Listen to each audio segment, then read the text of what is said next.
വിദ്യാഭ്യാസം കുറേ കൂടെ റിലേഷൻഷിപ്പ് സെൻറ്റേർഡ് ആകേണ്ടതുണ്ട്. കാരണം ഇന്ന് ധാരാളം കുട്ടികൾ വീട്ടിൽ നിന്നൊക്കെ വരുന്ന ധാരാളം കുട്ടികൾ ഇമോഷണലി ഡ്രെയിൻഡാണ്, ഇമോഷണലി ഓർഫനാണ്, ഇമോഷണലി വളരെ ടോക്സിക് ആയിട്ടുള്ള സാഹചര്യങ്ങളിൽ നിന്നൊക്കെയാണ് കുട്ടികൾ വരുന്നത്. അവർ വരുന്ന വീടുകളിലൊക്കെ വലിയ വീടുണ്ട്, വലിയ കാറുണ്ട്, അവരുടെ പേരൻസൊക്കെ വലിയ ടൈറ്റിലുള്ളവരാണ്, വലിയ പൊസിഷനുള്ളവരാണ്, ഡിഗ്രി ഉള്ളവരാണ്.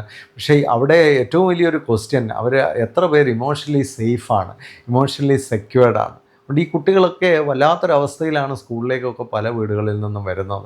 കാരണം നമ്മൾ സമൂഹത്തിൽ ഇന്ന് കാണുന്ന ഒരു കാര്യം, പണം ഉയരുന്നതിനനുസരിച്ച് വീട്ടിൽ സന്തോഷം ഉയരുന്നില്ല, സമാധാനം ഉയരുന്നില്ല, ഒരു സേഫ് ആൻഡ് സെക്യൂർഡ് എൻവയോൺമെൻറ്റ് ഇല്ല. അപ്പോൾ പണം ഇതിനൊന്നും ഉള്ളൊരു ഇൻഡിക്കേഷൻ അല്ല. അതുകൊണ്ട് വലിയ റിച്ചായിട്ടുള്ള കുട്ടികളൊക്കെ സ്കൂളിൽ വരുമ്പോൾ അവർ എത്ര കണ്ട് ഹാപ്പിയാണ്, അവരെത്ര കണ്ട് സന്തോഷം അനുഭവിക്കുന്നുണ്ട്, അവരെത്ര കണ്ട് ഒരു ഫീലിംഗ് ഓഫ് സെക്യൂരിറ്റി ഉള്ളവരാണ്.